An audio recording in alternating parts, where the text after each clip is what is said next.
teacups, what's brewing? Welcome back to the channel. Today we have a few of Chantal's videos that we're recapping. We've got the Iranian food mukbang. I think I've got the live here. Yes, I've got the live. There wasn't actually very much in the live, so we'll just skip over that quite quickly.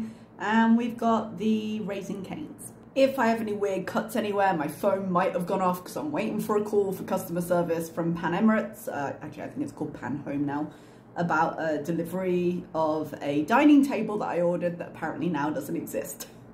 I'm doing really well with the orders. If it comes through, I'll let you know what's happening. But for now, let's focus on Chantal. So we have the Iranian food mukbang, and this starts with her saying that she doesn't bend the knee to the community because this is Game of Thrones out here, you know?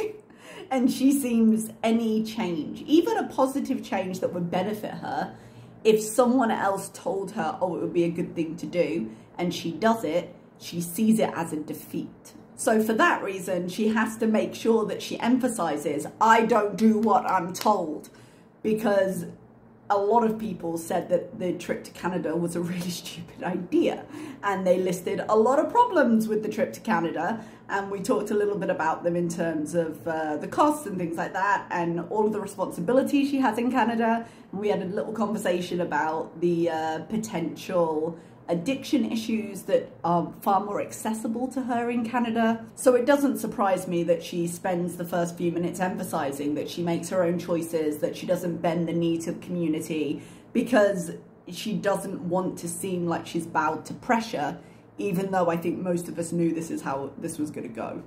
So she doesn't think she's going to go to Canada. Shocking. She gives a few different reasons. She said some of the things she needed to sort out, the mystery things she needed to sort out, that were definitely not filing paperwork to take FFG to court because she's a good Muslim and she turns the other cheek. She's now going to see if she can do from here. I do not see her following through with this, but again, she can't be seen to back down even when she's actively backing down, so we got to keep up appearances here. She doesn't want to delay the travel content, so she's not going to travel to Canada. She says she has a whole new life now and she's just not feeling it. She does mention that she wants to leave her bad habits there, which I think goes back to the marijuana issue and the conversation we had about it. She told her family because, of course, she would have called her family back when she was having this great idea, because she's not impulsive at all. And that's probably when she found out that she couldn't stay at her mom's, because she was saying how she'd have to book a hotel and she didn't know how long she was going to be there and all of that. On one hand, I wonder why she couldn't stay with family, and on the other, I'm somehow not surprised. I don't actually think her mum has the extra room, because when she stayed with her mum last time, wasn't she on the couch? And if you don't have an exact end date of when you're coming back, which seemed to be the case this time with this plan, I wouldn't personally want to say, yeah, no, come in. So I guess I can understand her mum saying, yeah, no, I think it's probably best if you have your independence. Another excuse she gives is she doesn't want to do the long journey. I would completely understand, given how much difficulty she has with the long journey, her not wanting to do it. She has done it before, but didn't she say she was gonna like make stops and vlog at the connections? Because we were talking about that, and I was saying if she's in the act of traveling, I think she's gonna be too tired to do any of that. But the idea was she was gonna have these connections in her flights go out, do like Germany and New York for a day. I'm sure she mentioned those places, but apparently that's not a thing anymore. She says that she can't bear to be apart from Salah, which is weird considering their relationship started long distance. You know, obviously it was able to stand the test, but maybe now that he's seen exactly what he's getting, she's less secure about that. I don't know. She says she hopes her diet works out and we'll see Monday. Given that in her live she was eating a pistachio and Nutella crepe, and in the next mukbang she was eating Raising Cane's, so far not going well, but technically we are not on Monday yet. It does seem a bit strange to me that she said Monday, because Sunday is the beginning of the working week. So I think just we'll start the diet on Monday is so ingrained in her head she's just stuck with it. But it would make much more sense with the new week being on Sunday to have started today. But I think that might have instilled a panic. So she was like, no, Monday. And it seems like maybe the food will be arriving Monday and she'll start Tuesday. We don't know. She says one of the problems she has when she diets is struggling to cook and balance her own meals. And with this, it's all done for her. And I did say that before. I did think this was probably a better way. I still don't necessarily think she's going to be successful on this. And today's mukbang just confirmed that for me, really. But she's getting 3 meals and 2 snacks. And she says she'll trade 1 snack for a salad, and then she thinks the other snack will probably be a dessert, so she'll have that after her main meal. If she keeps eating these diet plan things, which I don't think will happen, I think that will change very quickly. She's going to want the snacks and the desserts rather than the salad. But actually, as I say, seeing today's mukbang, I think she'll just end up buying this food and then ordering takeout as well. So she's just going to end up taking more in and spending more money. Oh, my contact lens is bothering me. Sorry. I also, if she's going to combine her 2 snacks into her main meal, which would be the side salad and the dessert, I don't see her getting through the day, or more importantly, the night, without snacks between meals. It's not something she generally does. She's a grazer. She said, as she's justifying why she doesn't want to go back to Canada, that she moved here to be with her husband and other reasons that are just personal, which I'm assuming are her taxes, her finances, her ability to run away from any responsibility in her life, but she doesn't specify. Camera's a little bit lopsided there. Apologies if that's been the case for the whole time. She says Eid is happening soon. It is. I don't know if the date is the same in Kuwait, but it was announced as starting on Tuesday here in Oman. It's currently Sunday, which is why this table thing I'm trying to sort out, I was like, please, could we just, because once the Eid starts, there's going to be nothing. And she mentions that some people sacrifice a sheep. She won't be doing that. If I remember correctly, the reason for that is, excuse me, any Muslims in the audience, I believe there is a tale of, I don't remember the names of the people, sorry, but someone was asked to sacrifice their son to prove their loyalty to God, and because they were willing to do it, at the last second they replaced the son with a sheep, and so now you sacrifice a sheep to represent the sacrifice that the father was willing to make but didn't have to. Something along those lines. Again, if anyone wants to clarify down below, you're welcome to, but that's what I remember. Oh, it does remind me though, my first week, I don't think I've actually told this story in a video. I think I've told it in Poppy's chat at one point. But my first week of school in Saudi, I was waiting the day before we started school. It wasn't because of this, but I was waiting for a car because I was leaving late because I was prepping my classroom, and some guy dragged in a goat and sacrificed it, like just cut its throat. I was like, oh God. Welcome to the new school. That really should have told me everything I needed to know about the school, but there we go. Surprise goat sacrifice. What was your worst day at work? And that's pretty much the end of that video, and we go on to the live. As I said, there wasn't a huge amount in it, but I'll just go through my notes. I wrote these notes yesterday and I haven't rewatched it, so I'm just trying to remember what I had. It's an open chat, but with the subscriber mode on. As I said, she's eating a pistachio and Nutella crepe and an iced coffee. She said she's going to take one more big bite and then give it to Salah because it's big enough to share. And just like her Applebee's dessert, so confirmation it was a sharing dessert. She seems a little bit sheepish here because people have called her out on it. Usually it's an odd thing because usually she doesn't feel much shame in that regard, but because she's been so vocal about wanting to get healthier recently, I think she's a little bit more embarrassed about it, and she's hoping just hanging a lantern on it will stop the criticism, which is something she tries to do a lot. Yeah, well, I acknowledged it and therefore you can't criticize it. No, that's not how that works, my darling. She said she's going to do everything at once. So the meals come on Monday to start on Tuesday, back at the gym, night walking with Salah. I'm sure that will go well. Even when she was in a good moment at the very beginning of her relationship with Nada, do you remember when she just completely shut off for life for 2 days because he tried to get her to do a 10-minute walk? How well do you think this is going to go? And I will fully put my hands up and say, I would not go walking outside right now. At night, maybe she does have a beach right there, so she at least has a good place for it, but it is hot, my dudes. The night isn't as bad, but it's still hot.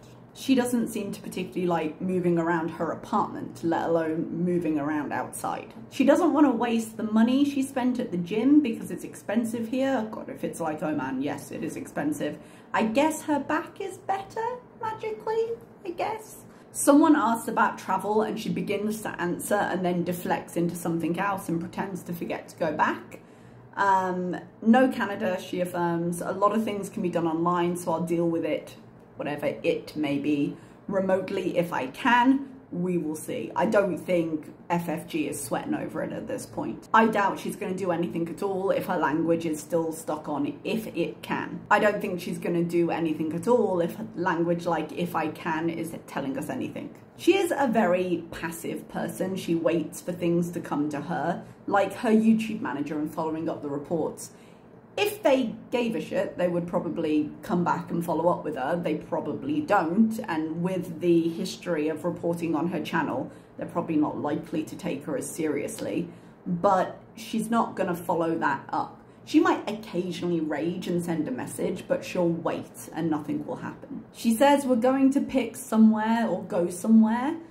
So the reason the location is a surprise is because it hasn't been booked yet, I guess, so she doesn't know. She names off a lot of places that are easy to travel to from where they are right now. And the Middle East is kind of a good location for traveling out because it's got so many places near it. Oh, somebody asked me, I want to say on Twitter, they were saying how, well, Salah's got a Syrian passport, so he can't go very many places without visas. I haven't checked on the reach of the Syrian passport. I imagine it's quite weak. But if he's going to, oh, that's what they said. They said he couldn't go anywhere in the Middle East except I think like Iran or somewhere. He's got a residency card, so you can use that to travel in the GCC, or at least you could pre-COVID. I think everybody's put that rule back post-COVID. It was paused during COVID lockdown. But when I came back from Dubai, I went out on my passport, but actually because they wanted me to use the gate, I could just use the gate with my residency card. So he can get into other areas in the GCC if that's where they want to go. She mentions the Nepal airport because, you know, Everest. And she says it's the most dangerous in the world. I have heard that, but I think I watched, it was like a pilot reacts for some reason. I think maybe I clicked on the 10 most dangerous airports in the world at some point, and so it started suggesting me all flying content, and a pilot reacted to one of these 10 most dangerous videos, and he said that they're making it look more dangerous than it actually is. Don't know if I'm correct, but I feel like that's what he said. She said that Thailand street food is amazing. It absolutely is. Thailand and Malaysia are actually good starter locations if you want to go into Asia, because I think of it more as a solo traveler. They're very good places for solo travelers. She obviously would have Salah with her, but it's an easy in to Asia. Someone suggested a cruise in the chat, and I actually think that would be the perfect holiday for her, because on a cruise ship, when you're at sea, you're basically going around eating, shopping, and occasionally the spa, you know? Like, I know big cruise ships have a lot of services now, but she wouldn't have to go too far if she didn't want to. She could sit somewhere and kind of enjoy the view. And, you know, on port days, you can just go out, get a taxi to somewhere. Like, it seems like it would be a really painless way for her to travel and see lots of places. It'd be expensive to do, but I feel like it would really suit her. And now that someone suggested it, I'm kind of surprised she hasn't considered it. I've actually recently been getting a lot of cruise content suggested to me because I started watching, there's a couple that go on cruises that I watch. And I've been thinking like, oh, I'd actually like to try, but they are so expensive. I'm gonna have to see, because sometimes like getting to a place with the port can be quite hard for some of the sailings, but it's something I'll look into and maybe consider in the future. So she moves to the kitchen and she covers us up in case she does an apartment reveal, but then later completely nixes the idea. I'm not sure why she's keeping it private. I did pause the video at this point. I don't think I saved the pictures, so I can't insert them here. But you saw where they were sitting. The couch is against the curtain where the window is, and then the longer couch is against that wall with a mat. It didn't seem that messy. And then in the next shot, you could just see the prayer mat was kind of haphazardly piled up, but there didn't seem to be a ton of like boxes and what have you. So what she's hiding, I know some people speculate that Salah doesn't actually live there, but she's keeping it very, very quiet considering that she's already revealed the apartment. She's already had it doxed. There's no reason to hide it unless there's a reason to hide it. So people naturally ask, can you do a room tour? And she changes from maybe someday to no. And I was like, excuse me? That was literally a 5-minute gap. And again, she'd already showed us the apartment empty, so I'm not sure what the problem is. And that was all there really was in that live. So we move on to Raising Cane's. She starts hilariously by telling us she read a book about body fat. This is hilarious for a few reasons. One, because she's mainlining Raising Cane's. Two, because I don't think she's read a book since she was forced to in high school. She's already told us that she prefers audiobooks even when it's books she enjoys, like Stephen King and that kind of thing. And chances are she's seen this summarized on a website or something like that. But she said it made her understand about keto a bit more, and talks about how fat gives you a lot more fuel for your body and how it was an interesting read. Again, I'm guessing she's been looking at websites, but I really feel like this is just a setup for when she quits the diet food. I think that's what she's leading into here, and we'll see in the next day or two, but she's just going to say, no, the diet food wasn't working for me, I'm going to do keto or I'm going to do low carb. And I think this also because Hungry Fat Chick has just started the carnivore diet, and Chantal is hugely influenceable. So I feel like this is where that's going. And the moment she gets on any diet, she's looking for the magic pill of the next diet, because whenever you start a diet, you tend to have a little bit of a whoosh on the scale when you lose water weight or whatever it is. And I think she's constantly chasing that, and she hopes if she changes diets enough, she'll eventually get down low enough just from that without having to actually try. And of course, if she's doing low carb, she can justify, oh, I'll have a burger and not a bun, even if it's covered in sauces. You know how she does. I actually went and watched Hungry Fat Chick's Carnivore. She did like a grocery, she did a weigh-in, she did something like that. I've heard she's very sweet and she seems really nice. I might subscribe and maybe keep watching her content. I'm always in it for a health journey. I think carnivore and low carb in general. I prefer low carb to keto. I find pushing the fat quite difficult, but low carb I did for a while. And I don't mind it, but it's hard to stick to, like cravings will get you sometimes. And I worry with all her issues related to food that she might also find it difficult and then feel really dejected about it.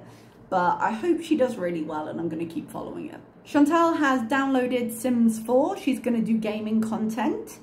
She says they're going to do couple gaming, and she's been pushing his gaming channel quite a lot. But then she says she's going to play The Sims alone on his channel. So it's not couple gaming then. They do seem to have very different tastes when it comes to games. Although, didn't he play Resident Evil at one point? I would have thought she would like that. So she's going to be on his channel, but she's going to be alone and hopefully up the views on his channel, I guess. And this does mean at least they can do something sometimes together, sometimes not, that doesn't involve her having to be outside, because in terms of the couples channel, I think she's kind of exhausted her ideas for it. I actually downloaded Stardew Valley, and I was thinking of doing gaming content at one point. I really just can't figure out how to set it up on my computer. I feel stupid, but I can't figure it out. But I downloaded the Stardew Valley expanded mod, and I think the mod might just be too big. I'm not enjoying the game very much. I actually stopped playing it. So I think I want to restart just on the old pack, and maybe with some appearance enhancers, because the map on expanded is huge. There's a lot of new gameplay, but I think it might just be a little too big. So she's finishing up, and she says that the meal is good enough for her, but maybe she'd like another piece of toast. She had, I think it was 4-finger meal with like coleslaw, fries and garlic toast. And then she puts up a subtitle as she's talking about that saying, actually, she's still hungry. And this was the moment where I was like, she is really not going to be able to stick to the diet meals. Now, she did say when she eats regular food that she fills up better, because it's not the crap that just slides down really easily. But I think the need for fast food is going to overwhelm her, because I thought maybe the diet food coming in would sort of fulfill the need for her to open things and to have things turn up like pre-packaged, and she seems to really need that. It does seem really important to her. But her sense of satisfaction is completely warped in terms of how much food she needs. And the fact that she eats it so fast as well, it doesn't register until later. But she really seems to need to feel overfull and not be able to manage any more food in order to be satisfied. And the diet food is never going to do that for her. She then goes on to tell us a story about her counselor from 30 odd years ago, who used to tell her not to eat with her elbows on the table because presumably she wasn't raised in a barn and therefore could show some table manners. And she hopes she's watching because she's an adult now and she does what she wants. Yes, I see your emotional growth, but maybe also learn to let go. But other than that, there wasn't a huge amount after that story, and that's where we finish. So not a long video considering we covered 3 pieces of her content, but she's been, God, I feel bad using the word consistent with her, but she's been fairly consistent in trying to get a video up every day. So I'm sure we'll see her soon. And when we do, I will see you. Thank you so much. I'll see you next time. Bye-bye.